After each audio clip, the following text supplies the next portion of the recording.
Right, test, test, test. Hopefully everyone can hear me. I think we have a much better setup this week where the microphone is actually working. We have the microphone actually working. Thank you so much for joining me, everyone, on this, what are we on, Friday? Friday morning, nice and early, 7 a.m. where I am.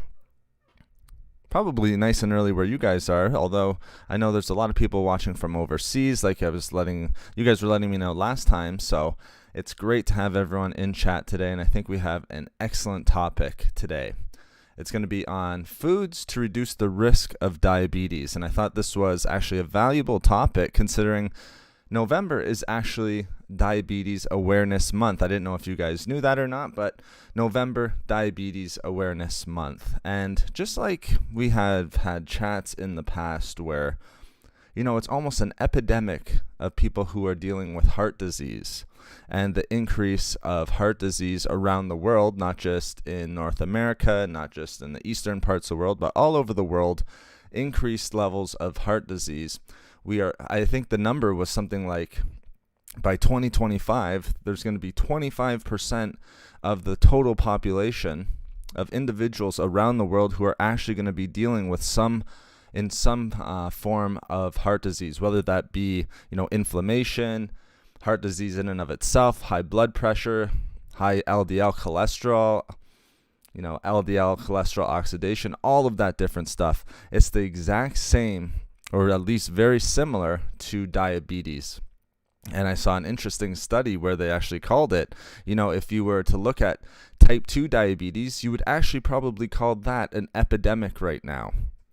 Just because prediabetes and diabetes is increasing among the general population. And maybe even more scarier, or maybe even more alarming, is that it's increasing in individuals who are younger and younger. Before, it was kind of thought as people who were in their 40s, 50s, 60s were developing prediabetes, diabetes. And today, guys, just to clarify, I know people are going to be listening to this a little bit later on, and for everyone who's in chat right now, thank you so much for joining me.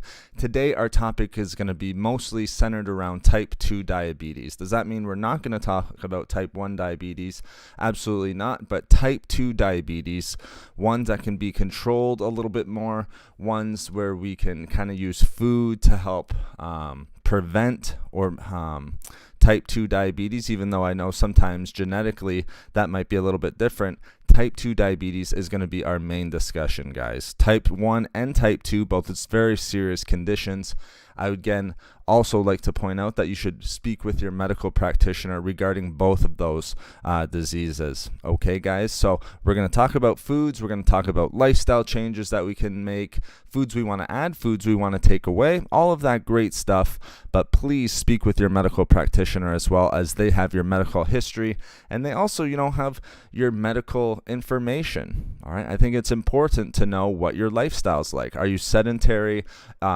If you're dealing with obesity issues, if your weight is high, things of that nature, because all of that plays into diabetes, and especially type 2 diabetes. So again, guys, just please speak with your medical practitioner. But if you guys could, as always, just let me know in chat if you can hear me. It's always greatly appreciated. It seems like everything's going fine. I know after last week, we had a little bit of issues, but it looks like everything's fixed on my end. So if you guys can hear me nice and clear, please let me know. Say hi in chat. You guys know I love the engagement. But I think it's important to start out why we need to talk about diabetes and why, just with November being Diabetes Awareness Month, why it's such an interesting and important topic to be going over. Like I said, the numbers, the total population of people who are dealing now with prediabetes and diabetes, people in their 20s, because childhood obesity is just increasing at a rapid pace. Every single year it's going up and up. People in their 30s dealing with diabetes, type 2 diabetes. It's something that we really need to be mindful of, guys. All right, and there's things that we can do, things that we can do on a day-to-day basis, whether that be eating right, whether that be exercising, just having that general information out there and being aware. I think that's important information to get out there. So again, please let me know in chat that I can be heard. Always greatly appreciate it. Let me know where you're listening from, guys. But I really want to come in today with lots of energy just because this topic does sort of get me fired up a little bit. I won't lie. Just because, my line of work is helping people get healthier, whether it be aesthetically, all right? So people who are going into the gym and working out, but even more importantly, getting healthier overall. I know everyone wants to be, looking better, have that aesthetic look, but I think overall health is very, very important as well. And diabetes is one of those things that are, I've worked with a number of clients who are pre-diabetic. I'm trying to think off the top of my head if anyone actually had diabetes, but pre-diabetes is just as common, if not more common out there today. So let's get right into it. At first, the first thing that we need to look at, guys, is and we see this in some steps that we can do to prevent diabetes. All right, especially for most cases of type 2 diabetes. Remember, this is the main topic that we're going to be discussing. If you have some questions about type 1, put them in there. It's going to be probably one of the ones that I'm going to try to stay away from the most, but, throw them out there. I'd be happy to take a look and try to answer them as best I can. But we see that there is steps that we can take to prevent diabetes, and a lot of these steps we're just not taking on a day-to-day basis. I know a lot of people, and that's not, again, this is a non-judgmental zone here, guys. I'm not trying to be preachy or anything like that. I know for my own self, we can all do better. But there's some simple steps that we can use to prevent diabetes, especially type 2 diabetes, in certain cases. Sometimes you see people say in most cases or all cases, but I think it's important to point out in certain cases and in some cases. Again, genetics play a factor and things of that nature. So what we can see, I think I read a very interesting study, guys. If you are pre-diabetic, all right, and may even have type 2 diabetes, we see that the good news is that it's largely preventable. All right, I think that's the first thing that we want to get out there, guys. Pre-diabetes and type 2 diabetes are largely preventable, all right, and can be avoided if we are making the correct lifestyle changes. I think I saw a study where it was 9 in 10 cases, and this was a U.S. study, 9 in 10 cases can be avoided just by making simple lifestyle changes, and we'll go into those lifestyle changes, and part of that is going to be foods, and that's where we'll get into the discussion regarding foods. All right, so some things that we can do and some things that we'll want to do. All right, 5 simple tips, all right, or a couple. Let's go over a couple tips. Remember, I don't want to bombard you guys, but I think some important tips that we can do to reduce the risk of diabetes before we get into the foods. Number 1, all right, make sure that we're a healthy weight. If you're dealing with obesity, and we've known through numerous studies, all right, people who are overweight or dealing with obesity have a higher risk of pre-diabetes and developing type 2 diabetes, all right? And we see that through the American Diabetes Association, different studies there, and then different studies in a number of different journals. All right, now the interesting thing is, all right, in a huge study that was done, people who were pre-diabetic, they reduced their rate or their risk, of developing diabetes significantly. Over 50% by losing about, I think it was 7% to 10% of their body weight. So let's say you were 200 pounds, guys. If you lost 14 to 20 pounds, you can significantly reduce your risk of diabetes by over 50%. I believe the exact number was somewhere around 60% or 65%. So how amazing is that? All right, just by losing and again, I'm just using 200 pounds as an example. It could be a little bit more, could be a little bit less, all right, depending on your height, just of your structure. Losing that 7 to 10% can significantly reduce your risk of developing type 2 diabetes. Again, if we look at it as 200 pounds, if you're losing 14 to 20 pounds, 60% reduced risk of developing diabetes. Incredible. All right, so the first step and the first tip, guys, that you're going to want to make sure that you're trying to do, and I think it's a reasonable short-term goal and expectation to maybe lose that 1 to 2 pounds a week. You'll always hear me say, and I say this to all of my clients, and sometimes I'll get pushback, but I still stick to it because I know in the long run it's going to be best for the clients, and it's going to be the healthiest weight loss is to lose 1 to 2 pounds a week. And people think that's slow, but let's be honest. If you're losing 2 pounds a week, a month, that's going to be close to, it's about 9 pounds a month. In 3 months, that's 27 pounds, guys. That's almost 30 pounds of weight loss. Of course, if you're on the 1 pound a week, still, that's 15 pounds in 3 months. That's incredible weight loss. All right, so it's not a sprint, it's a marathon. And the great thing about that too is if you're losing at that rate, you have a better chance of maintaining that weight loss. If you're losing more than that, say if people are losing 5 pounds a week, 6 pounds a week, and they're consistently having those huge drops because they're in such a deficit of calories or they're just overworking themselves in the gym, that's when you start to see yo-yo diets. All right, so they lose the weight and then gain it back. And a lot of the times what studies show is they actually gain more weight than they actually started with. All right, guys, so 1 to 2 pounds a week, I think that's reasonable. Not only reasonable, all right, because if you're going to lose 1 pound a week, you have to be in a deficit of 3,500 calories. Again, if you're going to lose 2 pounds a week, that's 7,000. All right, I think that's a big enough deficit. All right, and you can do that. You can create that deficit either through diet or through exercise. But any more than that, you're really going to be restricted or really, spending a lot of time in the gym. Tammy, good morning to you. Great to see you in chat. As always, thank you so much. One of the bigger supporters of the channel. Thank you so much, Tammy. It's great to see you. I hope you're having a good morning. Hope everyone else is having a good morning. We're starting nice and early. It's only 7:14 a.m. And I got to be honest with you guys. I've already, had my breakfast. I already had my morning workout this morning. So I am good to go. And I love these morning chats. So thank you so much, Tammy. Good to see you in here. And if anyone else is in chat, say hi just like Tammy did. Let me know where you're listening from. Greatly appreciated. So the first one, guys, see if we can control weight, lose the extra weight if need be. All right. Remember, weight loss will translate to even greater benefits. So we can prevent diabetes, pre-diabetes in that case, or in this case that we're talking about. And remember, guys, take it step by step. It's a journey. It's a marathon. It's not a sprint. Don't try to lose it all at once. Take it week by week. 1 to 2 pounds is more than enough. All right, we're going to get into foods here in a second, guys, but I think this is valuable because you can add in all the foods we want. But stay away from some of the foods, all right, that we're going to be discussing. But if we're holding on to that extra weight and we're dealing with obesity, all right, again, adding those foods in aren't going to be much of a preventative measure or treatment to try to stay away or reduce the risk of prediabetes and diabetes.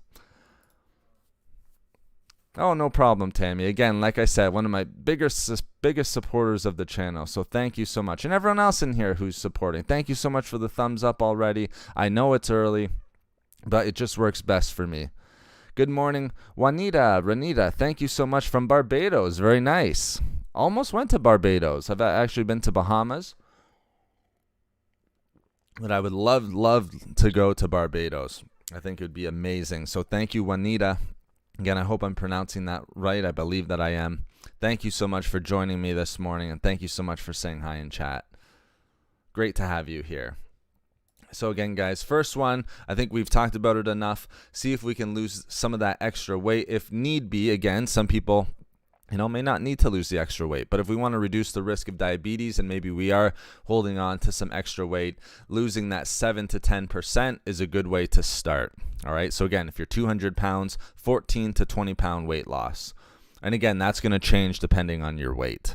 Another one, guys, all right, that we really have to make sure that we're being aware of is to be more physically active. All right. So exercising, guys, is just super important. All right. For a number of reasons, not only just for diabetes, but, for reducing the risk of a number of chronic diseases, for mental health and all of that great stuff. All right. But for diabetes, especially just because it has so many correlations with things that are going to predispose you to diabetes and prediabetes. Rupal, great to see you. It's been a little while. Great to see you, Rupal. Thank you so much. Great to have you in chat. Great to see you guys all in here. And thank you so much for the thumbs up. I really appreciate it. But exercise, guys. Now, again, sometimes that can be a little bit daunting for people. I know people who are listening to this a little bit later on, or if you're listening to this live, being more physically active, exercise, sometimes that can put people off just a little bit. But what I like to say is try to get regular physical activity, or even better, what I like to say is regular movement. All right. Now, that can come in a number of different forms. Yes, it can come from going to the gym. Do you have to go to the gym? Absolutely not. There's a number of YouTube videos. I'm even thinking about making some myself. A number of videos out there that'll get you moving, get you sweating, or even easier, just going for a walk, going for a daily walk or a walk every other day. I think a good point is to shoot for 150 minutes per week of exercise or movement. I think if we're doing that, that's going to dramatically reduce your risk of developing diabetes. One, it's going to help you to lose weight. Two, all right, it's going to boost your sensitivity to insulin, which keeps your blood sugar within a normal range, and that's going to be great for diabetes. That's the one major thing that we can focus on for today. And also, it's going to lower your blood sugar, all right? So exercise, vitally important, guys. We want to make sure that we're getting the adequate amounts of exercise. And again, intensity levels can change from person to person. Some people, will go in there and they'll hit the Stairmaster and they'll do that for 150 minutes. Do you need to do that to reduce your risk of diabetes? Absolutely not, guys. Again, it's a marathon, not a sprint. You can just get a nice, easy, walk in to start. Again, if 150 minutes is a little daunting for you, start with 60, increase to 100, and then try to get to that 150. Now, I will point out, because some people will say to me, well, I walk my dog every single day. We might need to make it just a little bit more intense than that, guys. Not saying that that's not a good first step, but walking the dog is exercise for the dog. We need to get out there and make sure that we're walking at a good pace. Okay, so it's not like we're speed walking or jogging, but we need to make sure that we're working at an adequate level. Our intensity has to be high enough. Rupal, hi there. Yes, it has. Been tending to a family illness, unfortunately, in my place. Well, I'm very, very sorry to hear that, Rupal. I hope everything is going okay with you, and I hope you can get through that. I know I feel like it's been going on quite a bit. I've been getting some messages and comments on different videos, and you guys can imagine with 5,000 videos up on the channel, just all of the comments that are coming in every single day. It's very, very sad to hear that there's just so much illness, and especially with friends and family and things like that. So I know Rupal can be very tough, and I appreciate you coming in today. So don't worry if people take time off from coming in here. It's absolutely fine. Trust me, family illness and dealing with that comes way before coming into a live chat here. So I really appreciate you guys all coming in today. All right, guys. Now, again, just really quickly with being physically active, again, because we want to reduce extra weight, all right, if we need to, 1 to 2 pounds a week. All right, we want to be more physically active, one, so we can actually lose that weight. That's going to help you get into a calorie deficit. All right, and then being in a calorie deficit, that's the only way that you're going to lose weight, guys. You can be at maintenance or surplus. Surplus, you're going to gain weight. Maintenance, you stay the same weight. And by getting into that deficit, you lose weight. Being physically active, getting regular physical activity, all right, it's going to boost your sensitivity to insulin and lower your blood sugar. You can get this a number of different ways, guys. Aerobic exercise, like I said, brisk walking, all right, biking, swimming is a great one, all right, and again, at least 150 minutes a week. We're seeing it start to change. Before, they had resistance exercise included in that 150 minutes a week. Now you see it more and more where it's aerobic exercise, so cardiovascular type workouts. Like I said, walking, swimming, riding a bike, even doing some of those classes like a Zumba class or anything like that. 150 minutes of that aerobic exercise. You can do resistance training. Again, that's going to give you benefits. Again, 2 to 3 times a week. I think 3 times a week is more than enough. That's a huge frequency. Increase, strength, burn more calories. If you're putting on a little bit of muscle, you're going to be burning more calories throughout the day. All right. So let's make sure we're trying as best we can to get in that physical activity. All right. And it can come from aerobic, resistance training, anything of that nature, guys. And thank you so much. It's great to see everyone coming in here nice and early. Thank you so much for the thumbs up, guys. I really do appreciate it. Okay, so I think that's the big one, guys. I think lastly, when it comes to, because we're going to get into foods here, I think lastly, just make sure that you're staying away from, stick to a diet that's going to work best for you, something that's going to make you happy, something that you can stick to in the long run. Because we already mentioned, all right, if we want to reduce our risk of diabetes and pre-diabetes, then 1, we need to lose weight, and 2, we need to make sure that we are getting, that 150 minutes of physical activity. All right, if we're on a diet where we can't maintain, all right, and we're eating at maintenance or a surplus, then 1, we're not going to be losing weight. And then 2, if you're on a diet where you're so restricted, it's going to make it super hard for you to maintain a physically active lifestyle, just because you're going to be so drained, you're going to be low energy, you're not going to be very happy. All right, if you're on a diet where it's just too low in calories, I don't think you're going to have very good energy to actually get out there and do that physical activity. So just make sure you're on a diet. Try to stay away from some of the fad diets that are out there. Maybe you guys know which ones I'm talking about. And a fad diet can really be anyone that, just really isn't working for you. Some of the fad, what people quote unquote will call a fad diet, might work great for you, all right, and might help you to actually, be more physically active and to lose weight. So I think it's important that you stick to that diet that's going to be most beneficial for you guys. Okay, so I think that about sums it up for our lifestyle. Maybe the only other one is, again, let's talk a little bit, maybe just make sure that you're getting adequate levels of sleep, guys. 7 hours at least, 7 hours to 8 hours. All right, I've made sure over the last couple of weeks, because sometimes, like I said, we started at 7 a.m. this morning. All right, by 7 a.m. I had already prepared my meals. All right, not all of them, but I prepared a meal. 2 meals actually.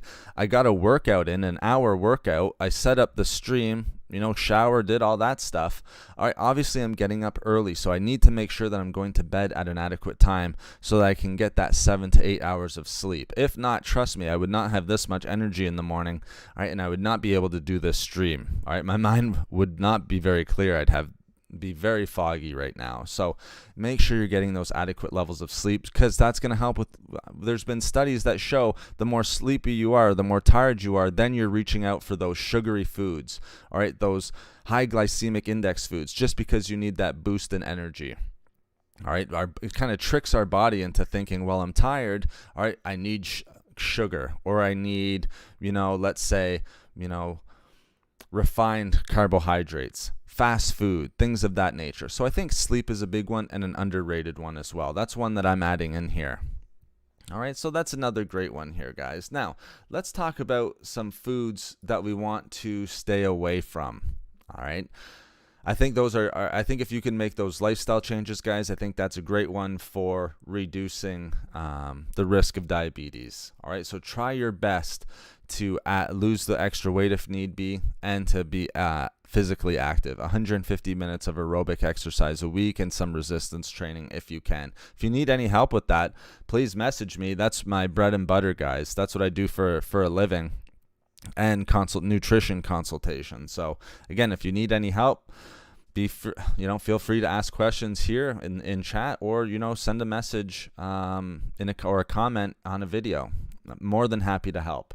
So foods that we want to stay away from. We won't spend too much time on this, guys, because I think it's pretty self-explanatory. The first one would be sugar, of course, all right, and especially sweetened beverages.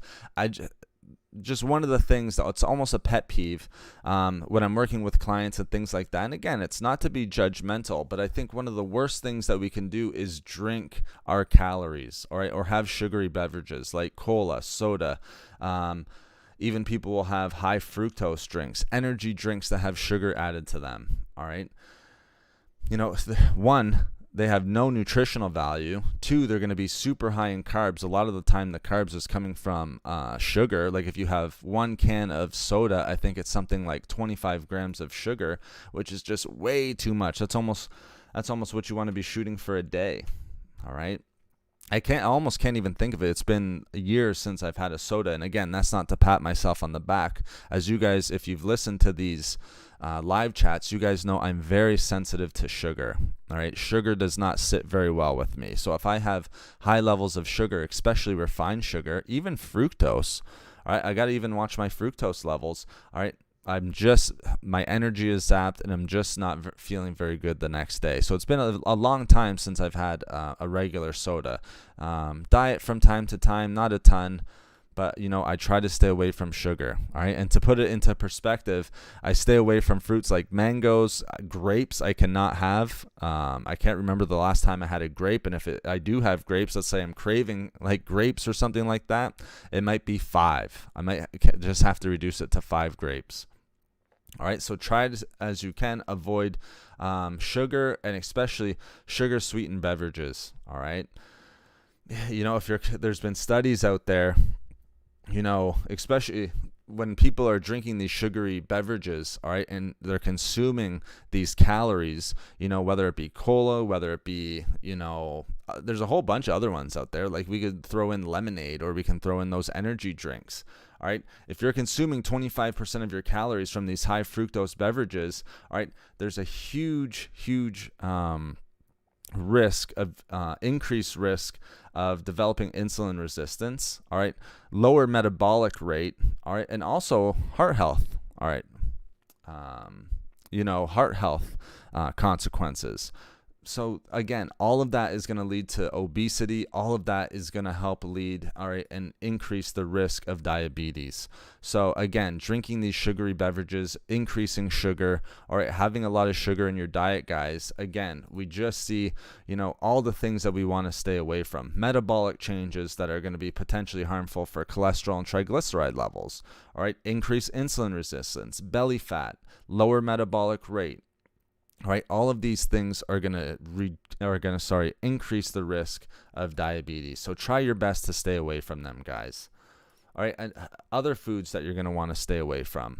All right, this one is kind of it can be a little bit not controversial, but one that I would stay away from, guys, as best you can, is sort of high carb foods but especially processed foods. All right, so refined flour. All right, because we see eating things like white bread or white pasta and things of that nature. To a lesser extent, white rice, but again, choose your battles, guys. All right, high carb processed foods, things that are low in nutrients. All right, and are going to be high in the glycemic index, so very fast digesting. One, because they're going to significantly increase blood sugar levels, all right, especially for people with type 1 and type 2 diabetes. All right, and again, these are the things that we want to stay away from. Raising blood sugar. All right, we want to stay away from. This is why we want whole grains, and we'll talk about these foods, all right, when we get into the foods that we want to eat to reduce the risk of diabetes. So if we can, stay away from refined carbohydrates, guys. And again, choose your battles wisely, all right? White bread, white pasta, again, I think even worse would be your donuts, would be croissants, things of that nature, all right? Well, that's still white bread, all right, and very high in sugar. Okay. The other thing is, in these types of foods, the refined sort of processed high carb foods, you're getting very to little fiber. All right, and there's been great studies out there that show high fiber foods can significantly reduce blood sugar levels in people with diabetes and people who are pre-diabetic. Okay, so that's another one. That's why we want to stay away from these processed foods, guys. Also, it's not going to be very helpful to your gut flora. And again, that's a little bit connected to diabetes, but again, to our overall health. Now, I think another important one that we want to stay away from, all right? And again, this one might be a little bit more controversial, but it's something that I always point out, and it's something that I'm always talking with clients about because they think, dried fruit is going to be something that, they should be having. All right, it sounds healthy. It's fruit. All right, dried fruit. I can eat more of it. All right, like raisins, apricots, things of that nature. All right, if we're having dried fruit, all right, one, we're losing nutrients in that. Two, all right, when we dry fruit, the increase, all right, in sugar, all right, so especially in like raisins and things for that instance, the sugar content of dried fruit, is off the charts. All right, fruit in itself, very, very nice because it has lots of vitamins, minerals, it has some fiber. All right, you're getting a ton of antioxidants. Unfortunately, when we dry the fruit out, its sugar content becomes more concentrated. All right, so if we eat more and more of it, we're just increasing sugar levels. It's like drinking those sugary beverages just in dried fruit form. So stay away from dried fruit as much as possible. I know some people will have trail mix and things like that, and then they'll have raisins and other stuff added to them. I think if you're trying to stay away from certain foods, all right, again, things that are high in sugar, dried fruit is going to be one of them. And that's a surprise to some people. It might be a surprise to some people here in chat, but I know it's a surprise to some people who I work with and, to the average person. Just because they think that it's dried fruit, it's a healthy snack, it's just going to be super high in sugar, guys. Super high in sugar. I think 1 cup of raisins, I saw a study, all right, contains 115 grams of carbohydrates. I mean, for some of my clients, that's almost their daily recommended amount of carbs. All right, and only 5 grams of that is coming from fiber. So 1 cup of raisins, guys, 115 grams of carbs, and most of that is coming from sugar. All right. So we need to make sure that we're reducing dried fruit. I think that's a very underrated one, all right, and one that might be a little bit surprising to some people. Of course, the donuts, the chocolate, milk chocolate in particular, those are all easy ones that we can stay away from. Those are all ones that you guys probably know. All right, we need to stay away from these sweets, donuts, all those different things that you guys probably know off the top of your head. Ice cream, the simple ones. But dried fruit out there, all right, is kind of wreaking havoc on people's diets. One, it's super high in calories, super low in nutrients, and super high in sugar. Things that we want to stay away from if we're trying to reduce the risk of diabetes. All right, guys. Lastly, I think one more that I'm going to point out, and again, it has to do with those unhealthy beverages, just because, again, fruit juice, again, has fruit in the name, but again, it's going to be super high in sugar, very similar to soda and other sugary drinks, and it's going to just have negative effects on your blood sugar in general. All right, again, even though if you're having unsweetened 100% fruit juice, all right, that contain no added sugar, all right, fruit, sometimes even if you're having that, the amount of sugar in those unsweetened 100% fruit juices is higher than soda, higher in sugar and carbohydrates than soda is. So just be careful of fruit juices, guys. Again, just because I'm sensitive to sugar, all right, I can't remember the last time I had apple juice or orange juice, grape juice, things of that nature. I know some people like to have orange juice in the morning. They'll have a cup of orange juice. And a lot of the times when they say they have a cup of orange juice, it's not actually a cup. It'll be like a glass, but a cup of orange juice is only 250 milliliters. If you're weighing that out, or measuring that out, I should say, sometimes you can weigh it. I have a scale that measures in milliliters. If you're having a glass, like a juice glass, it's literally filling up a third of the glass. It's not very much at all. All right, and sometimes in that 250 milliliters of orange juice, you're getting anywhere from 17 to 20 grams of sugar. Again, even if it's unsweetened. So just be careful of the fruit juices, guys. All right. I think that about sums it up. You guys probably know some of the other ones, like packaged foods, frozen foods, things of that nature that are going to be a little bit higher in sugar content, even in sugar in and of itself. If some people will add it to coffee, I have some people who I work with who consider themselves to be very health conscious, and they are, but again, their morning breakfast just consists of either black coffee or maybe a little bit of cream in their coffee, which is fine. You guys know that I don't mind cream. I'd rather you actually put a little bit of cream in your coffee than, say, something like skim milk. Again, just processed versus unprocessed foods. And again, you're going to get less sugar in the cream than you are in the skim milk. Keep it in moderation, though, because the fat levels are a little bit higher in the cream. But again, their morning breakfast consists only of coffee, and then again, just to get that boost of energy, one, the coffee works well for that, but also they add sugar, all right, and just refined table sugar. All right, so again, they're getting the increase and the energy from that, and you're going to burn through that very, very quickly. And again, that's going to have metabolic consequences for you. Again, that's going to increase belly fat. All right, that's going to increase blood sugar levels, and that's all the things that we want to stay away from if we're trying to reduce the risk of diabetes, guys. All right, so those are some of the foods that we want to stay away from. And again, I think you guys have a pretty good understanding of some of the ones that we want to stay away from. Again, sugary snacks, sugary, foods, fast foods, sugary beverages, all of those different things. Now, let's get into a discussion here, guys. Since we talked about lifestyle, and if you're just coming in, we talked a little bit about lifestyle, making sure that you're losing a little bit of extra weight if you're dealing with obesity or you have some extra weight to lose. Again, we have to bring that up just because it's so important in reducing not only pre-diabetes, but diabetes, especially type 2 diabetes. That's our main discussion. And also having regular exercise every single week, guys. 150 minutes of aerobic exercise, adding in some resistance training in there. If you have any specific questions to that, please ask, because that's what I was saying before. That's my bread and butter. Now, if you guys have any questions, I see there's quite a few people in here. Don't be afraid to ask. How long have we been going for? We've been going for almost 40 minutes, and I feel like I've just been talking the whole entire time.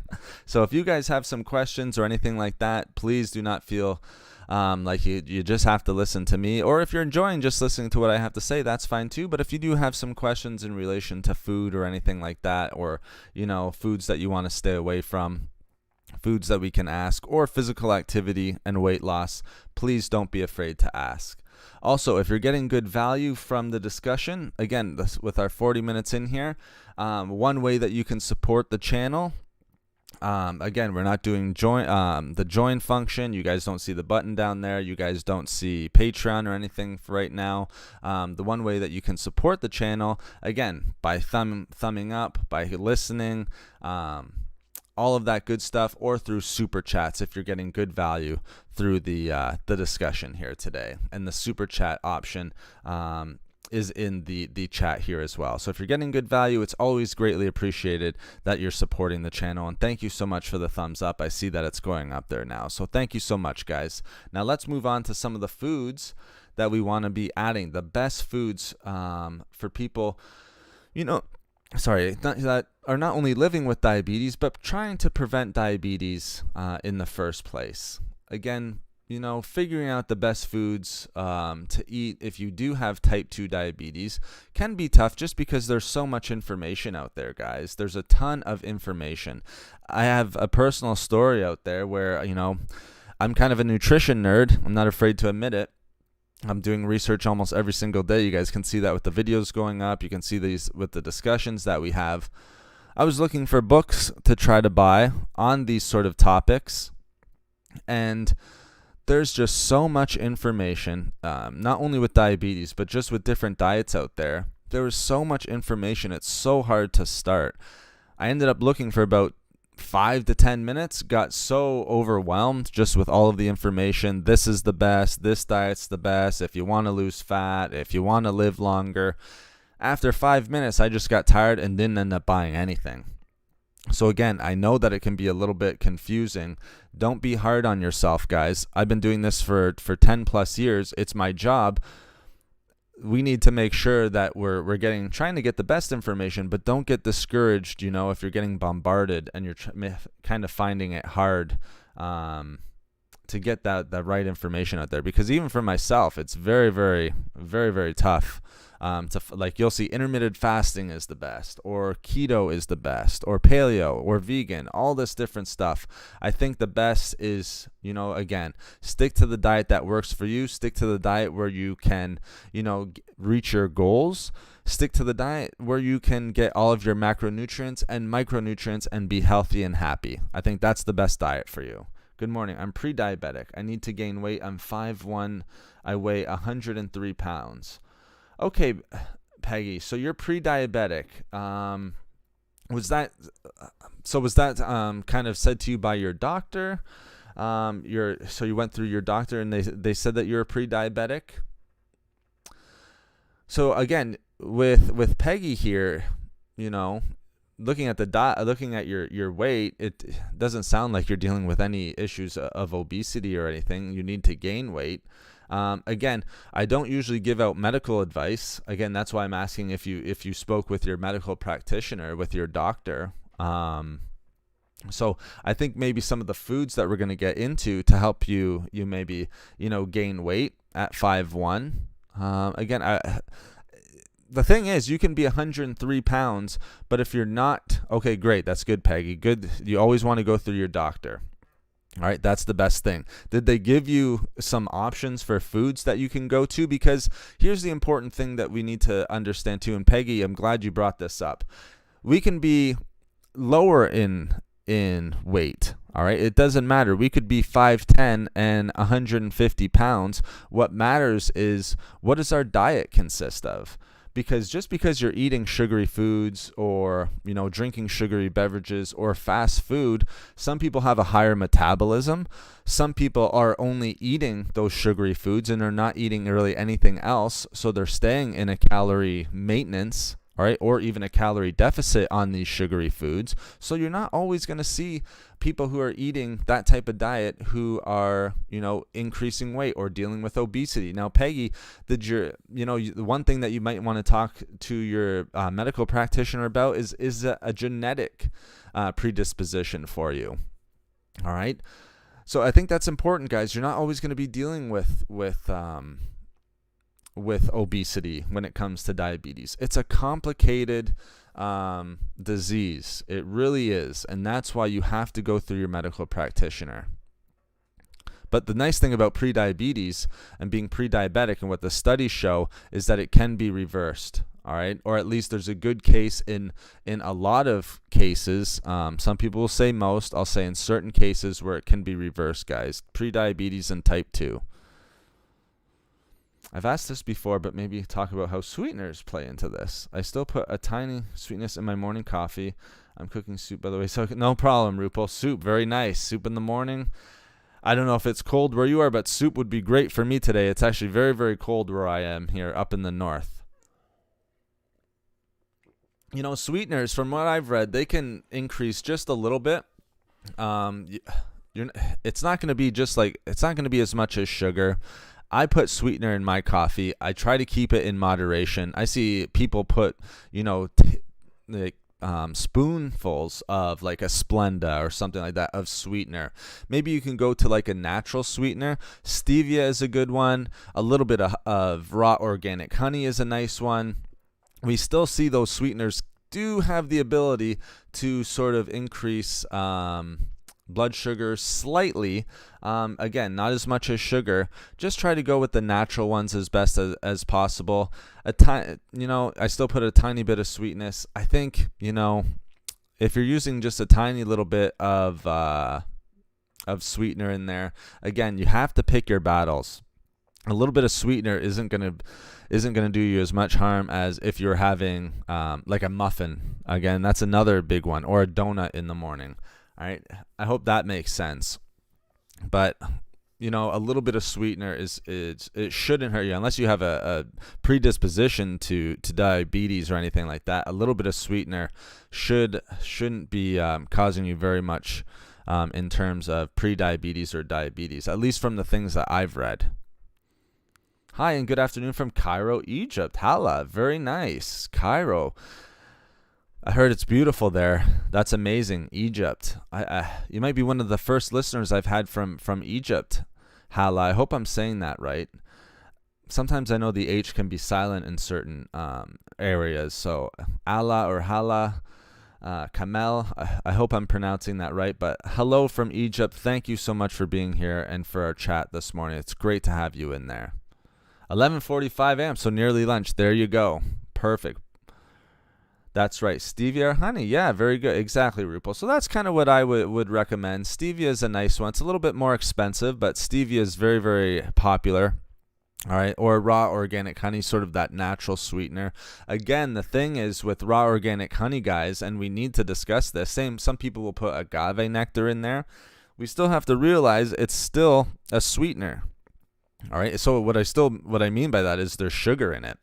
So even if it's raw or organic, we have to just make sure that we're keeping the honey in moderation as well. A teaspoon can go a long way. The thing I like about the honey, though, which you're not going to get sometimes from the stevia and especially from the Splenda, is all of the antioxidant benefits, the heart health benefits, the reduction in inflammation that you can get from the honey. So I think that's a great point right there. Now, I hope you guys are ready to talk about, we'll finally get into it here because we talked about foods we want to avoid. Thank you so much for the questions, guys, and thank you for letting me know where you're listening from. And Peggy, thank you for sharing. Again, some of the foods here might be helpful for you, Peggy. Again, I would just make sure you speak with your medical practitioner just because pre-diabetes and diabetes, guys, we have to make sure that we understand it's a serious disease that we need to make sure that we're taking serious, obviously, but it's also one that we can sort of reverse. So that's nice as well, especially if we're doing the right things, getting exercise, things of that nature. And Peggy, it sounds like yours is a complicated case because you need to gain weight. You're pre-diabetic, and you're 103 pounds. So some of the things that I've listed before where you need to exercise, I think exercise would still be good for you. You just might need to increase food just a little bit.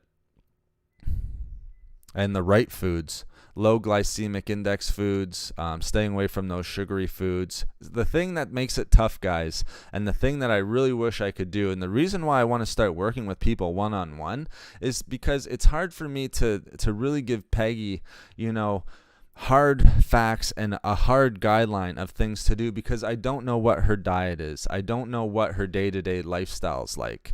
I don't know if she's sedentary. I don't know what her sleep's like. I don't know what her medical history is.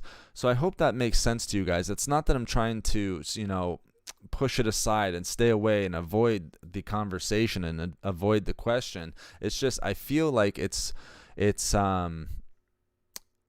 not very, what's the word I'm looking for?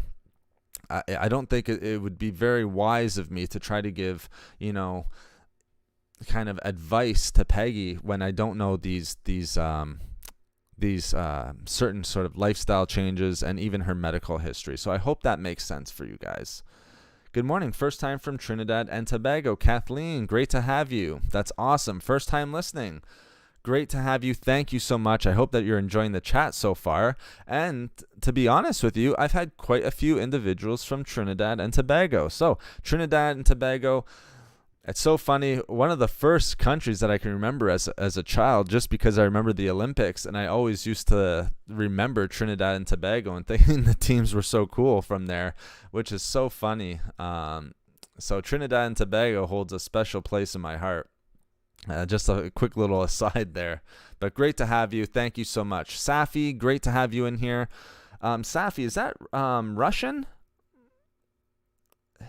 Sorry I can't. I'm not able to quite put my finger on that. It might be Russian. If it's not, I apologize. And for my ignorance. Then underweight, but problem with visceral fat. Okay, Kathleen. So that's a problem for most people. All right, that's a problem for most people. I'm not making this term up, and it's not meant to be judgmental or anything. Sometimes what that's called is being skinny fat.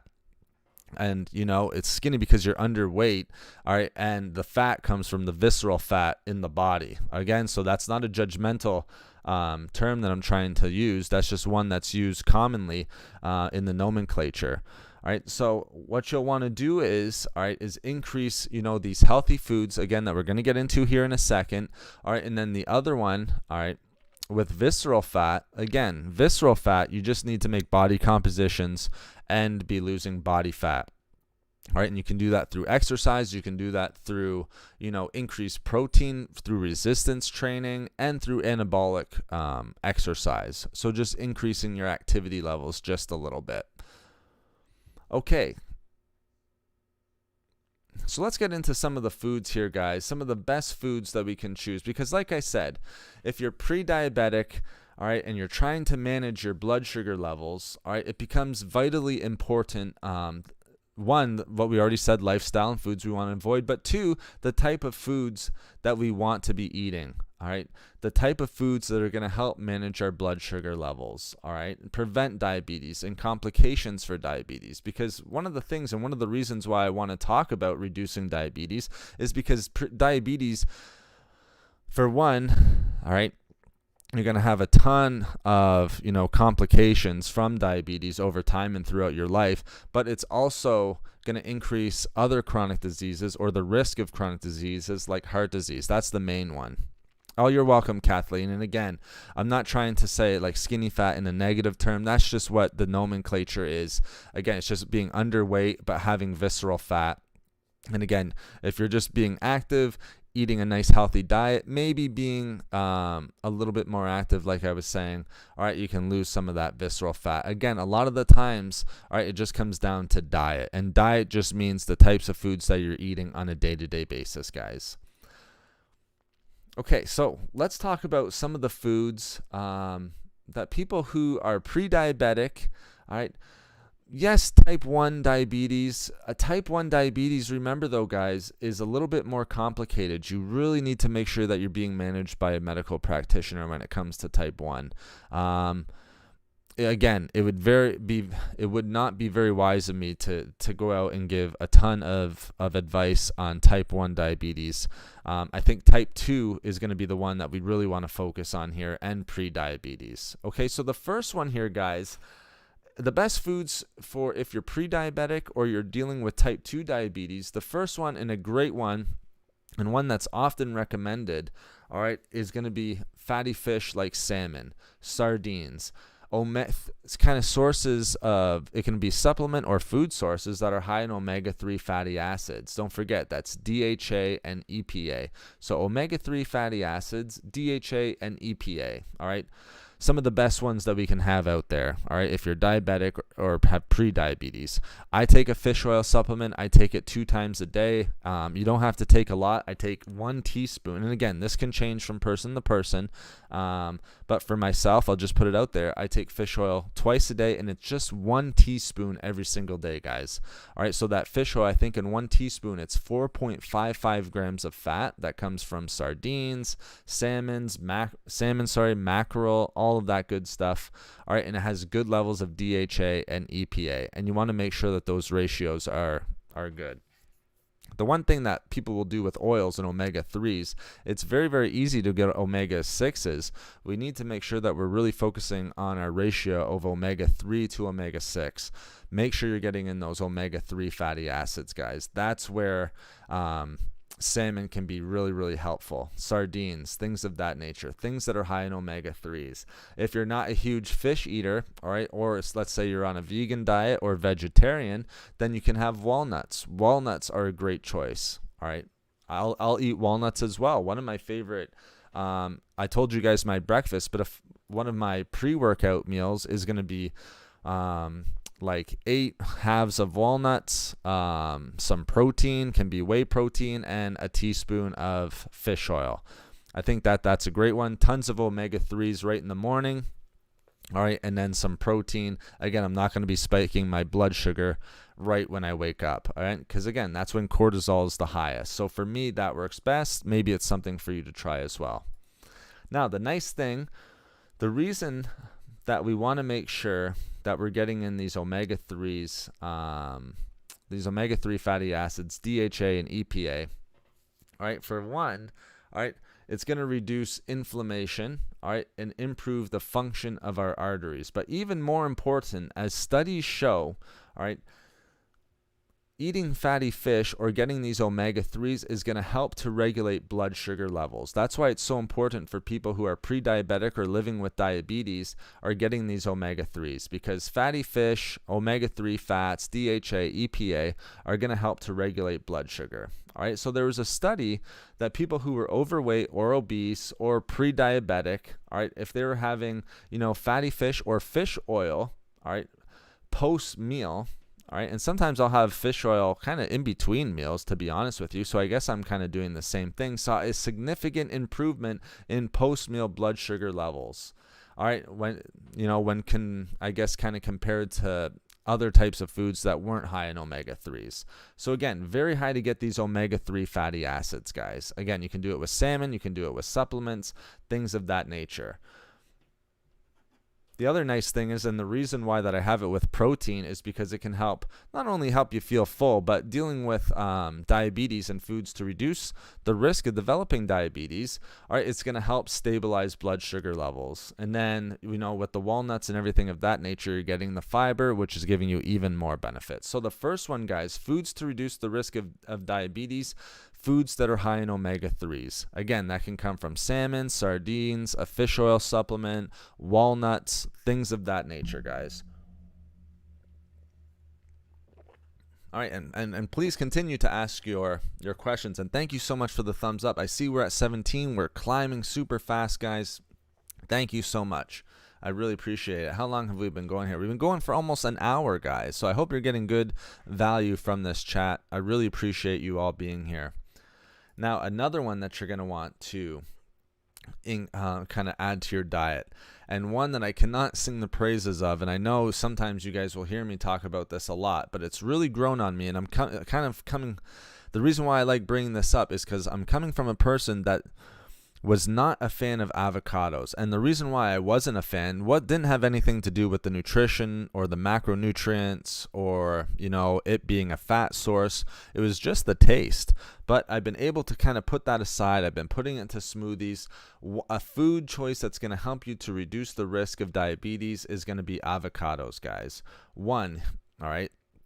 Here's why it's so important. In avocados, even in a whole avocado, guys, all right, sometimes I'll have half, I'll even have a quarter, but if you're having a whole avocado, you're getting less than 1 gram of sugar, all right, so pretty much no carbohydrates found in avocados, and you're getting a ton of healthy fats, all right. Ton of healthy fats, which is coming mostly from monounsaturated fats, guys.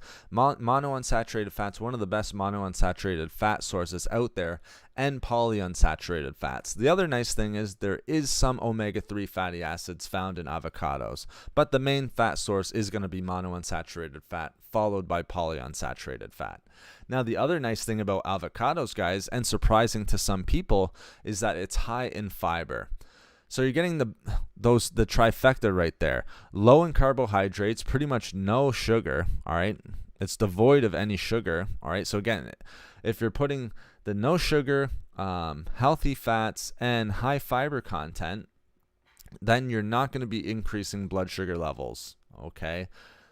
The other nice thing is it can help to lower body weight. All right, we've seen consumption of avocado in studies can lead to a reduction in body weight just because it's going to help keep you full over time. All right, it's slower digesting. Again, it's helping with metabolic rate. It's not increasing blood sugar levels. All of those great things. That's what makes it such a great snack. And again, especially if you can put it with a protein, I think that's tremendous. Okay, so it can help lower the risk of obesity. Again, and if we're dealing with obesity, that only increases the chances of developing diabetes. So avocado is a great one, guys. Avocado is amazing. Now, even better with avocado. So we have all those great things already, and that's why I think it's a superfood in connection with reducing the risk of diabetes. Excuse me. There was a really interesting study that was done that shows that avocados, when consumed consistently, all right, can actually help to reduce insulin resistance. All right, and that's super popular, super important. All right, and makes avocado super popular. All right, for reducing the risk of diabetes and prediabetes. Okay, so not only does it have all those great things, it's not going to increase blood sugar levels, or at least if it does, it's negligible. All right, there's no sugar. All right, it can help deal with obesity, help you lose weight. All right, and prevent diabetes, but it can also help reduce insulin resistance. And we know how important that is. And I know you guys have probably seen videos out there discussing insulin resistance and just wanting to sort of reduce the risk of insulin resistance. So I think that's super important for avocados, guys. All right, there's been a huge connection that shows consuming avocados on a consistent basis and preventing diabetes. All right, again, I would keep it in moderation just because they can be a little bit higher in calories. Again, you have to eat a lot of avocados. You're going to feel pretty full by the time you eat, a whole avocado, trust me, just with the healthy fats in there, just with the amount of fiber that's in there, the amount of micronutrients also makes it really, really important and a great food choice to reduce the risk of diabetes. All right, you'd have to eat quite a bit, but you just want to make sure that you're keeping calories in check, guys, because remember, obesity is going to be one of the main risk factors for prediabetes and diabetes. So avocados are a great one, guys. So first of all, omega-3 fatty acids, foods that are high in omega-3 fats, also DHA and EPA. So salmon, sardines, a fish oil supplement, walnuts, again, if you're not a fish eater or a vegan, vegetarian, things of that nature. Those are all great. Good morning or bonjour à tout le monde. Yannick, thank you so much. Are you from France or from Quebec? Bonjour. I hope I'm pronouncing that right. As a Canadian, I can speak just a little bit. Bonjour à tout le monde. Yannick, thank you so much for coming in here. Good morning to you. Thank you so much for joining us today and joining the discussion. But that's great. Thank you so much. I should be able to show off. Unfortunately, I'm not the best with French. I wish I was much better. But it's something that if you're not using it, you lose it, right, guys? So, thank you so much, Yannick, again, and thank you so much for everyone who's been coming in and oh, okay, great, very nice in MA. So just French speaking. Thank you so much, Yannick. That's great. I appreciate that. So I think those are two good ones to start with, guys. And you can tell, all right, from those the first two were fat sources. And also with salmon, let's not forget, yes, omega-3 fatty acids, but very, very high in protein as well. All right, which is important because that's not going to spike blood sugar levels also. All right, now with a fish oil supplement, you're not getting that protein. All right, at least in ones that I've seen. All right, I know in mine, in every fish oil supplement I've taken, there's been no protein. I can't really see how you would get it in there because it's just taking the oils from the fish sources. All right, but also with the salmon, you're getting protein. All right, so that's going to help regulate blood sugar levels. All right, and not increase, and that's the great thing with protein and healthy fat. Keeping blood sugar levels in check. That's the name of the game when it comes to regulating and reducing the risk of diabetes, guys. All right, so let's go to some more foods. All right, now I put this one third just because you guys probably already know, so we'll spend just a little bit of time on it. And thank you so much. We're almost at 20 thumbs up, guys. Thank you very much. I appreciate it. But this one, you might be a little bit more aware. All right, it's leafy green vegetables, all right, your cruciferous vegetables.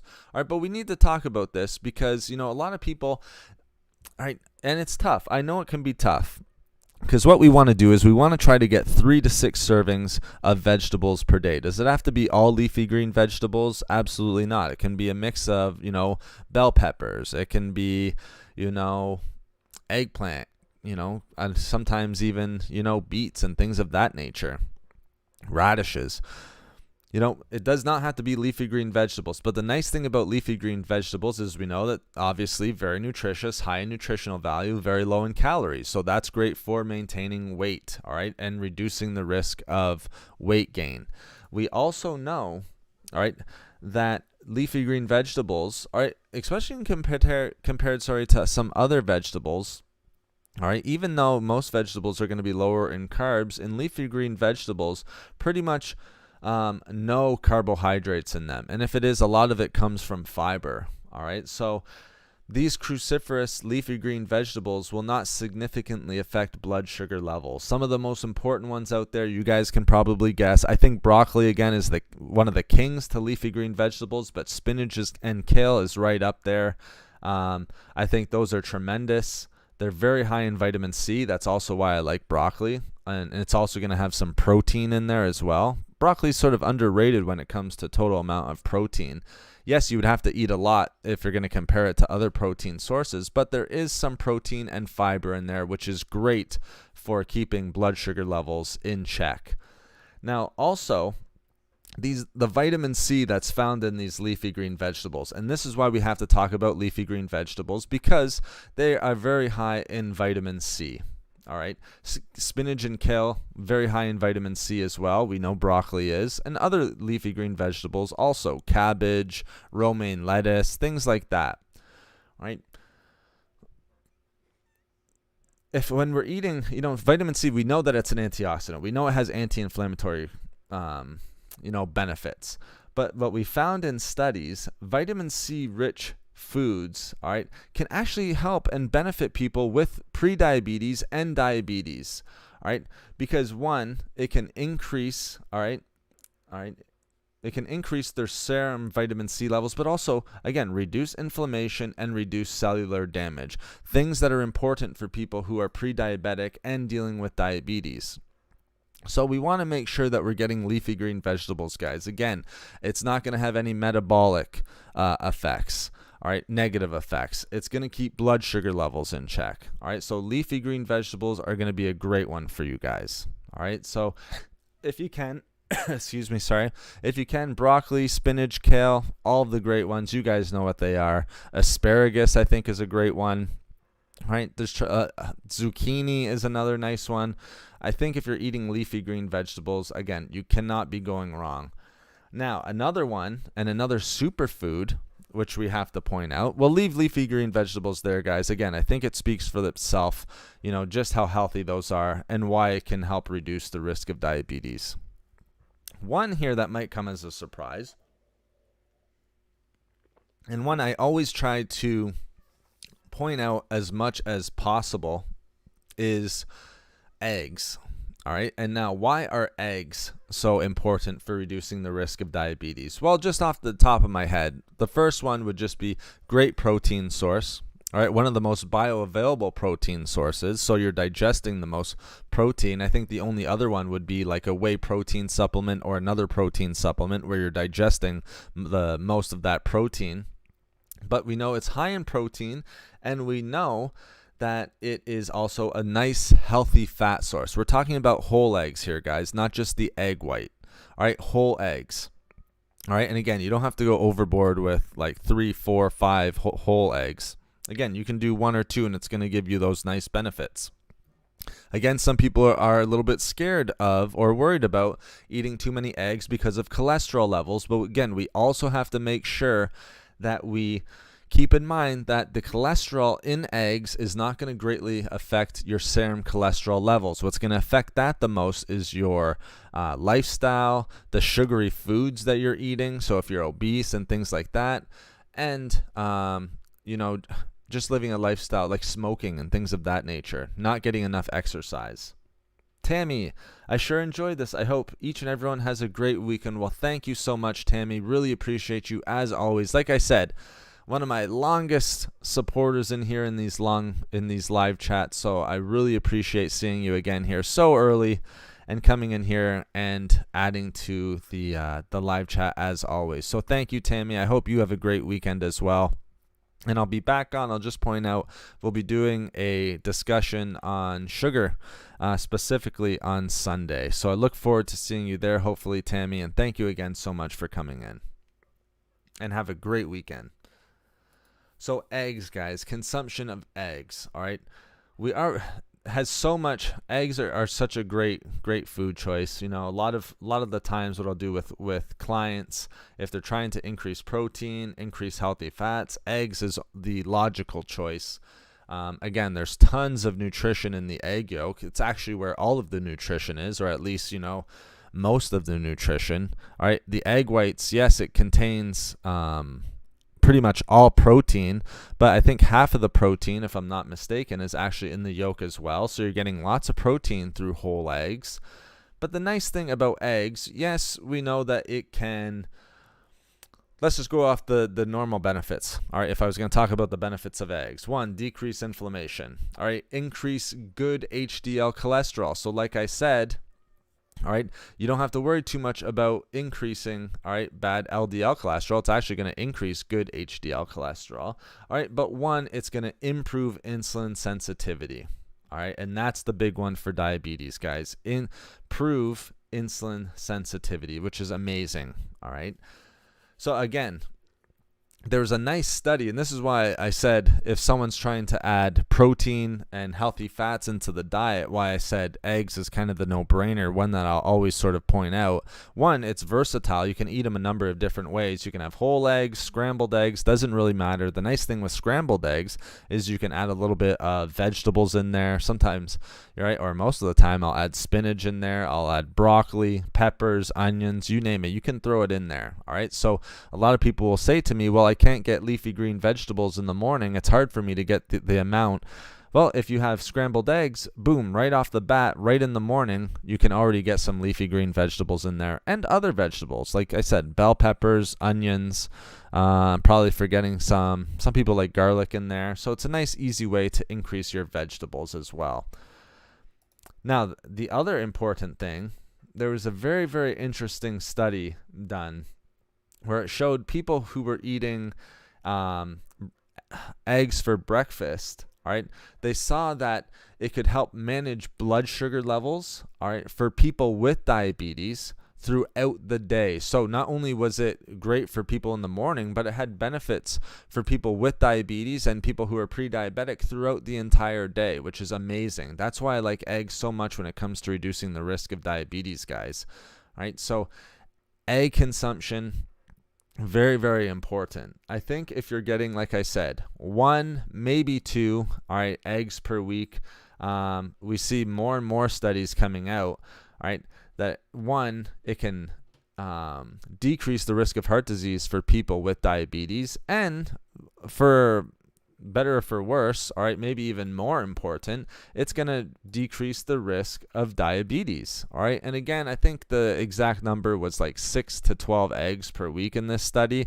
That's almost exactly what I'm saying, 1 to 2 per day, all right? It's pretty much spot on. So that's why I'm saying 1 to 2 per day is more than enough, and you're going to get that reduction in risk of diabetes. Susan, great to see you in chat as always. Good morning to you. And Sonia, back to back, 2 great supporters. Thank you very much, Susan and Sonia. Great to see you guys. I'm actually eating a boiled egg right now. That's amazing, Sonia. Good. Awesome. So there you go. So excellent. I think it's one of the best sort of breakfast foods. And, you know, 1 to 2 is great as well because, again, you're keeping calories in check as well. Because, yes, great protein source, healthy fats. But again, if you're having like 3 whole eggs or 4 whole eggs, yes, you're getting great protein. 4 whole eggs consists of anywhere from 24 to 28, maybe 26 grams of protein. But with that 20, let's say 24, with that 24 grams of protein, you're also getting 20 grams of fat, which can add up quite quickly. So 1 to 2, I think, is great. Sonia, that's amazing, having a hard-boiled egg. Great timing on your end right there. Thank you so much for pointing that out. So eggs, guys. Eggs is a great one. Another nice one here. We'll keep moving on. All right, and again, I hope you guys are getting great value. Thank you for the thumbs up. I'm always very, very surprised and pleasantly surprised that so many people can get on in the morning when we do these early morning weekday streams. Because I know it can be tough for some people, work coming up. I'm working, so I'm kind of doing this in between work right now. So I really appreciate you all coming in and joining the discussion and engaging as well. So I really appreciate that. The Sunday and Saturday streams, yes, a little bit easier for people to get in. We start just a little bit later, but I really appreciate you guys coming in here. Again, how long have we been going for? An hour and 15 minutes. So thank you so much. We see 22 thumbs up. Again, if you're finding great value from the channel, again, one way to support the channel or through the live stream is through a super chat. Again, do you have to super chat? Absolutely not. It's up to you. It's just one way to support the channel. The thumbs up are great, and also the views. Those are greatly appreciated. So thank you so much, guys. I really appreciate the support. Now let's go into our next one. The next one, guys, is actually going to be beans and legumes. All right, those are going to be great for people with pre-diabetes and diabetes. And the reason is, all right, one, we know, all right, beans are going to be super high in vitamins and minerals. One of the best sources of magnesium, of manganese. They're super high in potassium. They're super rich in B vitamins. All right, so all of this great nutrition. All right, but we also know, and this is important for diabetes, is that they're a great source of dietary fiber. Also, they're low on the glycemic index, so they're not going to be spiking blood sugar levels. Again, that's super important for managing diabetes, all right, and preventing diabetes. Not only managing, but preventing diabetes from occurring. I think the beans, if you're going to be, I think they're a great carbohydrate source. I would put them up there with something like oats, whole grains such as oats. I think those are great as well, just because, again, it's going to be low on the glycemic index, tons of fiber, and tons of nutrition in there. The nice thing was, again, huge studies when it comes to beans, all right? And this can be any beans, guys. It can be black beans, kidney beans, pinto beans, does not matter, all right?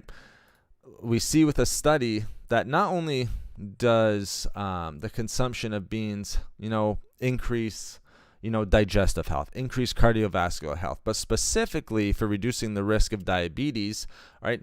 When we consume beans and legumes, the ones that we just already mentioned, lentils would be another one, all right, we see a reduced chance of developing type 2 diabetes, all right, which is amazing. So that's why it has to be added to foods to reduce the risk of diabetes. Again, you're not going to get that spike in blood sugar. Again, we're going to help manage blood sugar levels. You have tons of fiber, so it's a slower digesting carbohydrate and lower on the glycemic index. So we wouldn't call that a simple sugar, or simple carbohydrate, we would call that a complex carbohydrate, a slower digesting carbohydrate that's not going to be spiking blood sugar as much as, say, like your sugary beverages that we talked about, or donuts or muffins or croissants and things of that nature. So beans, legumes, excellent, guys. Thank you so much for the thumbs up. Man, it's going up like crazy right now. Thank you very much, guys. So beans, another great one. Again, super nutritious, super healthy, a ton of different varieties. You really can't go wrong with any of them. Black beans are a personal favorite. Red kidney beans, another personal favorite. Usually not on their own, usually thrown in with something, maybe with like rice, brown rice or something like that. Maybe if I'm making like a stir fry type dish. But any really type of bean or legume is going to give you those benefits for reducing the risk of diabetes, guys.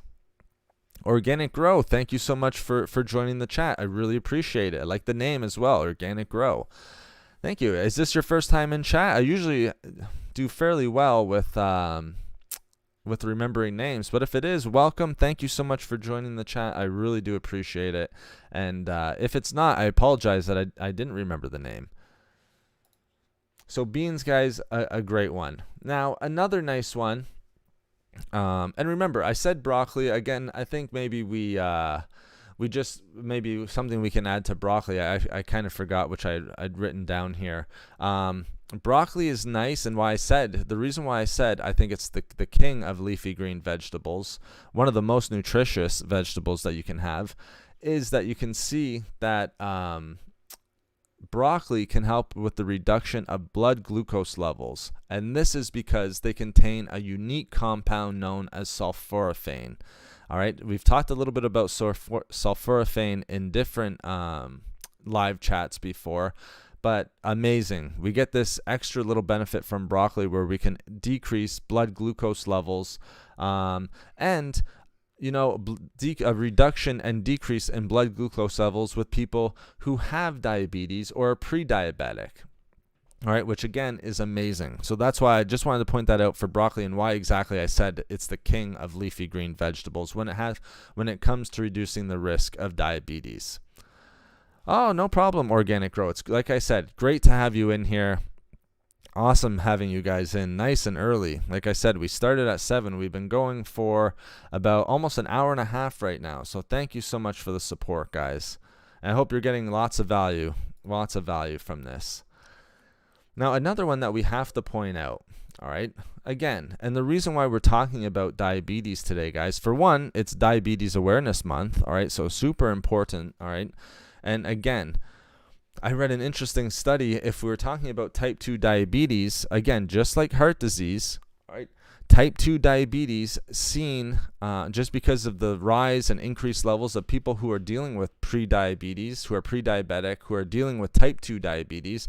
You would have to call it an epidemic of diabetes, just because the rate of people who are having this issue is increasing on a year-to-year basis, just because obesity levels are going up, child obesity is going up.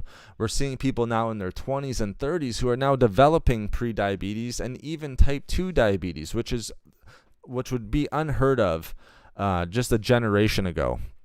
All right, or 2 generations ago, like 25 to 50 years ago. All right, the numbers have just gone up exponentially. All right, so that's why I think it's such a great topic to talk about today, and that's why I hope you guys are getting such great value, and thank you so much for supporting this discussion this morning. So another one, guys, here that I would like to talk about, just because I always like to. We talked a little bit about walnuts. Walnuts are a great one. But I think there are a bunch of different nut varieties, say like almonds, pistachios, walnuts, like we said, hazelnuts. Those are going to all be great for reducing the risk of diabetes as well. Okay, and there's numerous reasons why that is. For one, with walnuts, we talked already about the omega-3 fatty acids, and we talked about how omega-3 fatty acids were so good for reducing the risk of diabetes. Okay, again, why are these nut varieties so helpful? One, super high in fiber. All right. 2, pretty much no carbohydrates unless you're having like cashews or things like that. Even then, even in cashews and things like that, the net carbohydrates in those are going to be very low. You're still not going to get a huge spike in blood sugar or insulin or anything like that. All right, but with almonds and walnuts, hazelnuts, pistachios, again, super high in fiber, low in carbohydrates, and perhaps even more importantly, a great source of healthy fats. All right, great source of healthy fats. All right, I think if I had to choose one, you guys always know it's always between almonds and walnuts. I think both are amazing. All right, pistachios are great as well, and so are hazelnuts. All right, so you really can't go wrong. But I think if you had to choose 2, it would probably be walnuts for the omega-3 fatty acids, and then almonds I almost kind of consider, just like broccoli, the king of nut varieties. Super high in antioxidants, pretty much underrated. All right, great source of healthy fats, and you're going to be getting a ton of nutrition. They're very nutrient dense. Just remember, if you want those antioxidants, guys, make sure that you keep the skin on of the walnuts, that is. Okay, so when we have regular consumption of these nut varieties, we've seen, all right, in huge studies, I'm talking about in these studies that aren't just, tens of people. So like an N value of like 100 or like 75.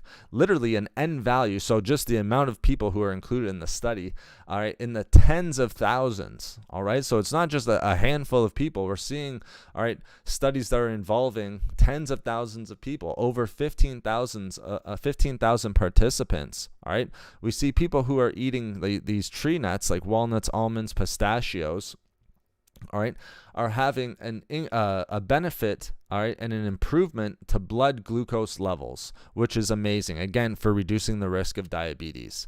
All right, there's also studies that show that people with type 2 diabetes, if they're eating, say, these nut varieties regularly, I think it was daily, but even if you're doing it regularly, an improvement in blood glucose levels as well, all right, for people with type 2 diabetes as well. So we can see that it can help those individuals with pre-diabetes improve their blood glucose levels, but even people with type 2 diabetes, we still see an improvement in those blood glucose levels, all right?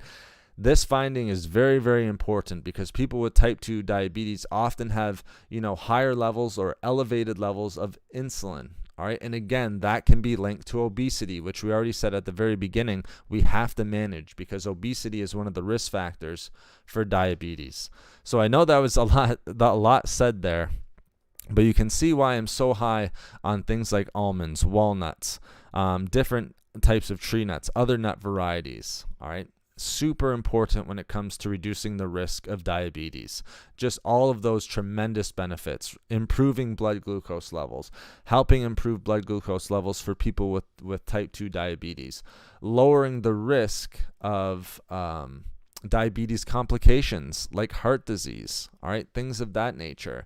And lowering the risk of developing type 2 diabetes in the first place. Again, you're not going to be spiking blood sugar levels, all right, or having metabolic effects, all right? And we know that almonds, walnuts, other types of nuts are high in fiber, low in carbs, and a great source of healthy fat. So that puts nuts really, really high on the list for me, especially almonds and walnuts. Walnuts, you're getting those omega-3 fatty acids. Okay, so we talked a little bit about nuts. All right, why don't we talk a little bit about seeds? Now, there's one seed in particular, all right, that I would kind of point out to you guys. All right, almost like walnuts and almonds and pistachios for nuts, there's one type of seed that is especially helpful in reducing the risk of diabetes. And again, guys, if you have any questions or any comments, please feel free to ask them in chat. We've been going for an hour and 30 minutes here.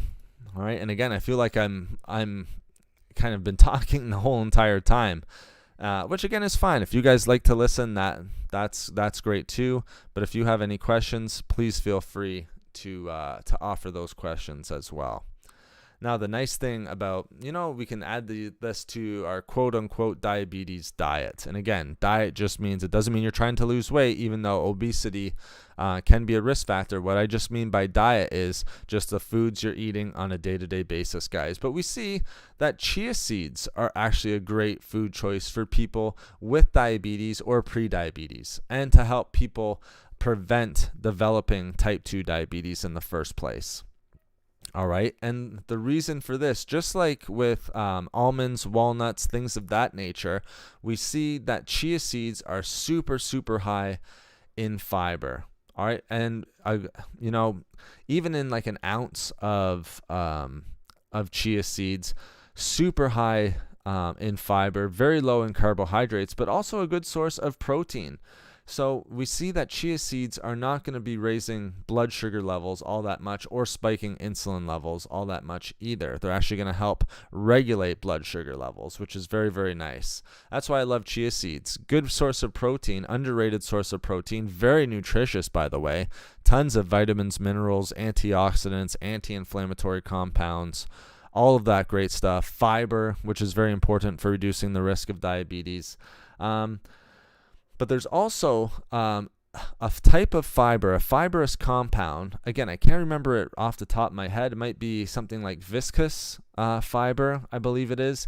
We actually see in studies that this type of fiber that's found in chia seeds, and that's why I have to put it in the diabetes diet, like I said, can actually lower your blood sugar levels. The reason that this is because it slows down the rate at which food moves through the gut and then is absorbed into the bloodstream.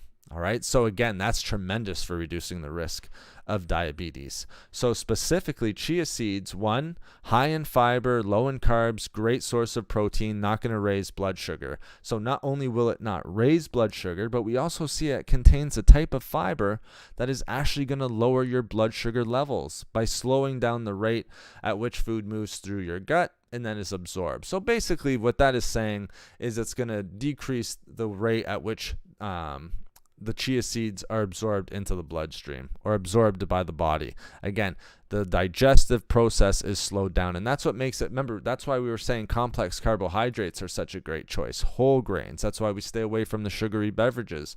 Those simple carbohydrates are the things we want to stay away from. All right. We also see chia seeds can help maintain glycemic management for people with diabetes and pre-diabetes, which is very important. But the people with diabetes, I think, is the big one there.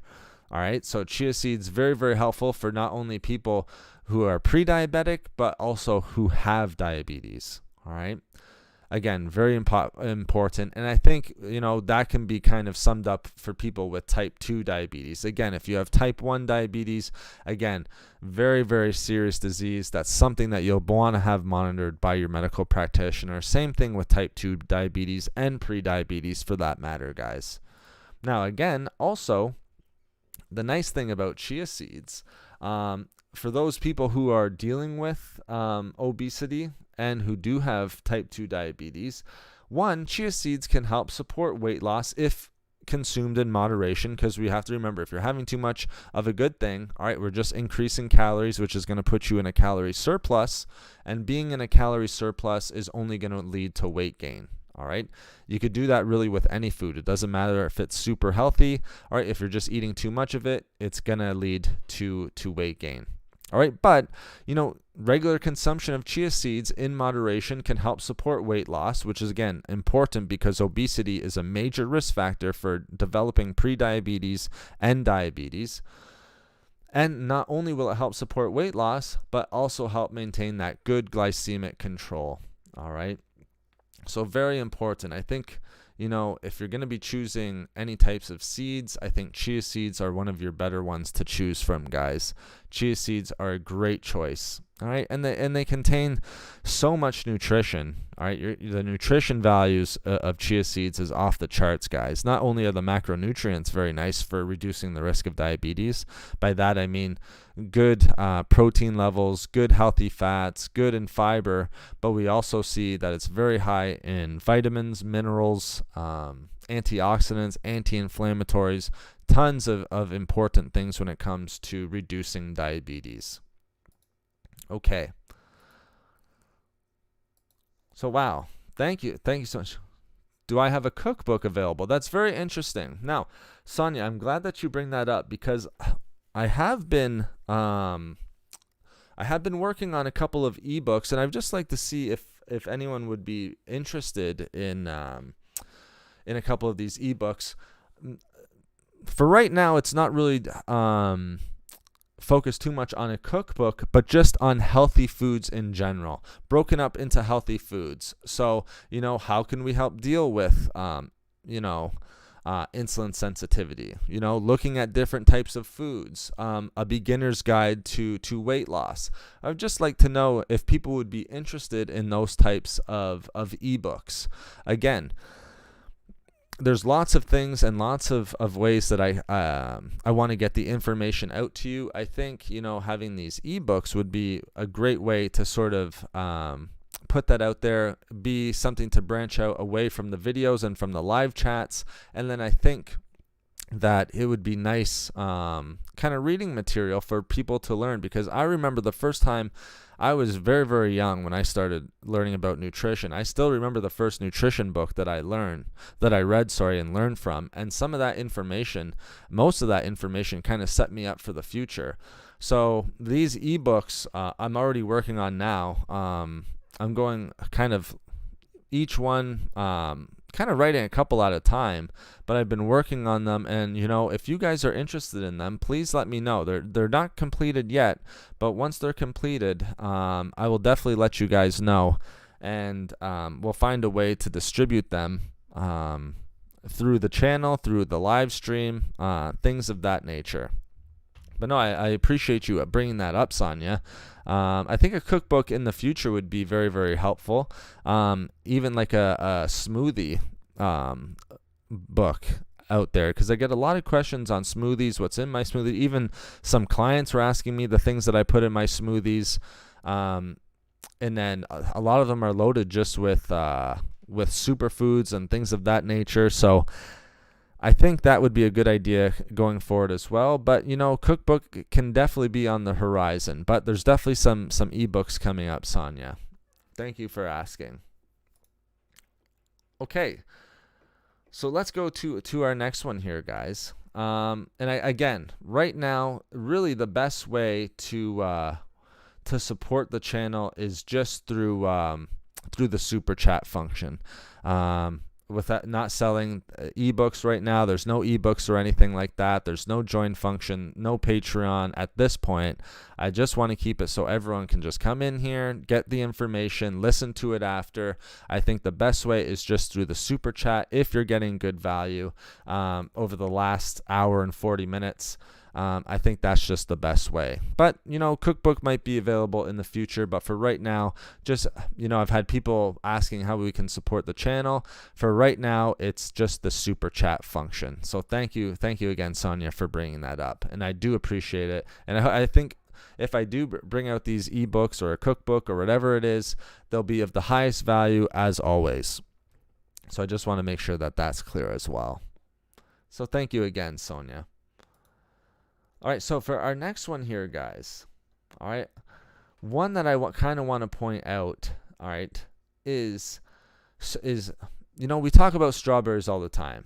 One of the ones that I want to point out for reducing the risk of diabetes is actually going to be strawberries. Now, I need to point out a berry. You guys know that I love berries. I think strawberries are one of the best ones as well. You guys know blueberries is kind of like the king, which I always say, but always in that little group is going to be strawberries, raspberries, blackberries, things of that nature. Why? Lower in calories, super high in antioxidants, good fiber, and the nice thing about strawberries is they're very high in anthocyanins. All right, and usually that's only found in like reddish or purplish type foods like blueberries, like eggplant, things of that nature. Yes, something like that. I'm interested. Oh, okay, Sonia, great. Something like the ebooks, you think, or like a cookbook or smoothie. Yeah, I would hope people would be interested in that. There's a lot of information that I've acquired over the time doing all the research. I would rewrite it, but, there's all the research that I have out there. So, I think that'd be very nice for you guys and to put out there. So thank you, Sonia. I'm glad that it's nice to hear that you would be interested in something like that. And I hope other people would be as well. So thank you very much. But strawberries, guys, I think are going to be, super, super important when it comes to reducing the risk of diabetes. And the reason for this, one, high in antioxidants, especially anthocyanins, all right?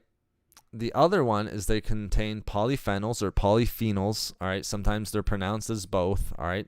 Polyphenols, usually I'll say in my video, so that's what I'll say right now, all right? And those are going to be beneficial plant compound antioxidants, all right? So you have anthocyanins, polyphenols, all right, plant compound antioxidants. We see in studies that when strawberries are consumed on a consistent basis, all right, these polyphenol antioxidants from strawberries are actually going to improve insulin sensitivity in adults who have obesity issues and may be pre-diabetic. So polyphenol antioxidants coming from strawberries, which are a tremendous source, all right, super high, all right, are going to have an improvement in insulin sensitivity, especially for those individuals who are overweight and dealing with obesity, which we already know is a major risk factor for diabetes. All right. So we need to know, all right, this is important because low insulin sensitivity can actually cause blood sugar levels to become high. So that's why insulin sensitivity, and you see a lot of videos on it, insulin sensitivity is something we want to stay away from, guys, and something we want to help control, all right, and help prevent, all right? So that's why strawberries are such a great one, all right? So insulin sensitivity, all right, if it's low, can actually cause blood sugar levels to become high. And when blood sugar levels are becoming high, that's when we can have, that can an increased risk to prediabetes and also to diabetes in general.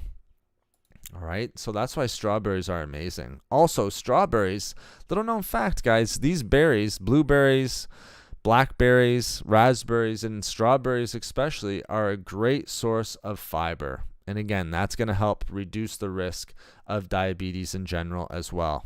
All right, so strawberries, tremendous. If you're going to pick one other I just gave it away. If you're going to pick one other berry, blueberries would be a nice one as well, guys. Super high in those antioxidants, super high in polyphenols also, all right, which are going to give you some of the same benefits that strawberries are going to give you. But, strawberries are just a little bit higher in that polyphenol antioxidant, the beneficial plant compounds, all right, which is very, very nice. All right, we also see, just like we were talking about before, all right, just one serving of strawberries is going to give you your daily intake of vitamin C. And we also know that vitamin C is very important, not only in the reduction of diabetes, but also diabetes complications like inflammation, an increase in heart health, things of that nature, guys. So, strawberries are a great one. I think if you're going to throw one other one in there, I think like one other berry, again, blackberries would be a nice one in addition to raspberries. So, those are kind of your main ones there, guys. So I hope you guys got some good value out of the discussion here today in the reduction of diabetes. Again, I think this is a super important topic. Again, on this Sunday, and you guys will see a reminder for it. All right, I want to make sure that everyone knows, and as many people are available. Thank you so much for the thumbs up, by the way, guys. See that jumping up there. Thank you very much. I think this next one is going to be very important because I want to talk specifically about how sugar can be destroying the body or have such negative effects for our body in general. All right, it's just, again, we know that there's no nutritional value in it, and we know that it's causing many different chronic diseases, or at least increasing the risk factors for a bunch of chronic diseases. So this will be our discussion on Sunday, and I'll give you guys a reminder because, like I said, I'd like for as many people to get into that chat, just like today, and into any chat, but especially for that one, now that, again, that's Diabetes Awareness Month. All right, just the negative effects that sugar can have on the body, and it's a bunch, so I want to make sure that we get that out there. So thank you so much, guys. I really appreciate it. Thank you for the support. Again, I just want to make sure that we're aware, as Sonia brought up, cookbooks, smoothie books, ebooks are all coming out. For right now, I think what we'll do is each week, what we're doing pretty much right now is there's pretty much 4 hours dedicated to these live streams. All right, which is quite a bit of time, and even more off stream, and then editing, and then putting the videos up after. All right, there's quite a bit of time in the kind of given to these live streams, not to mention all of the research that goes into these live streams. So your support, guys, is greatly appreciated, because right now we're at 1 hour and 45 minutes, probably even just a little bit more. Our last one was 2 hours.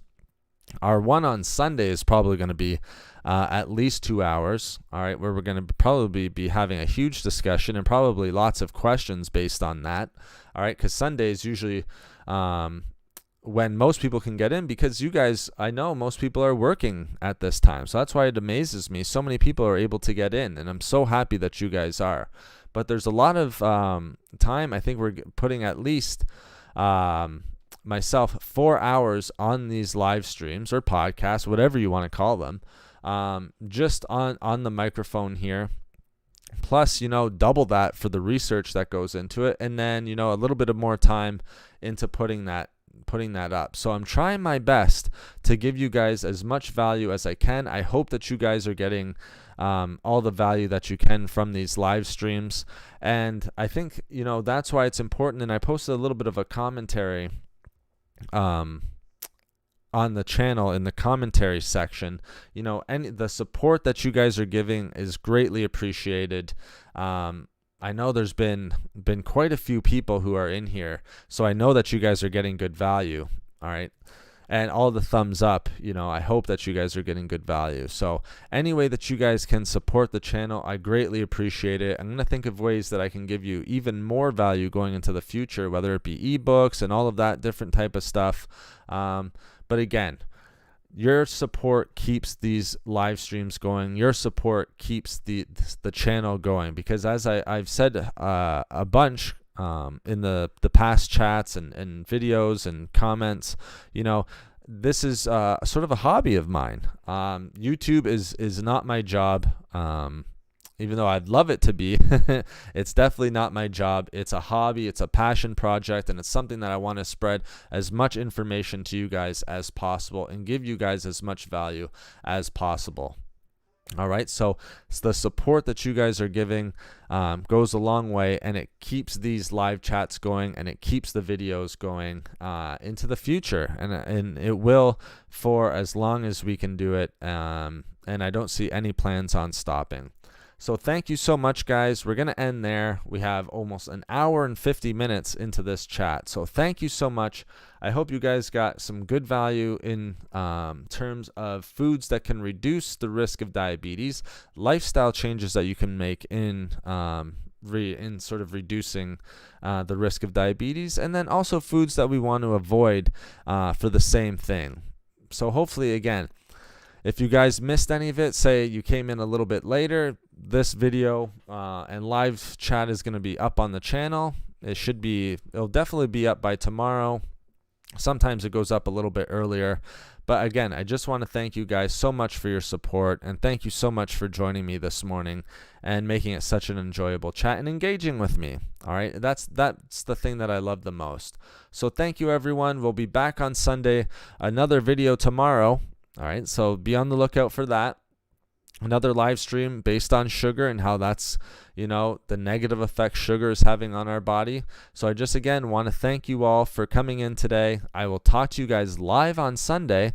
Again, be on the lookout for another video on tomorrow. I guess it'll be Saturday.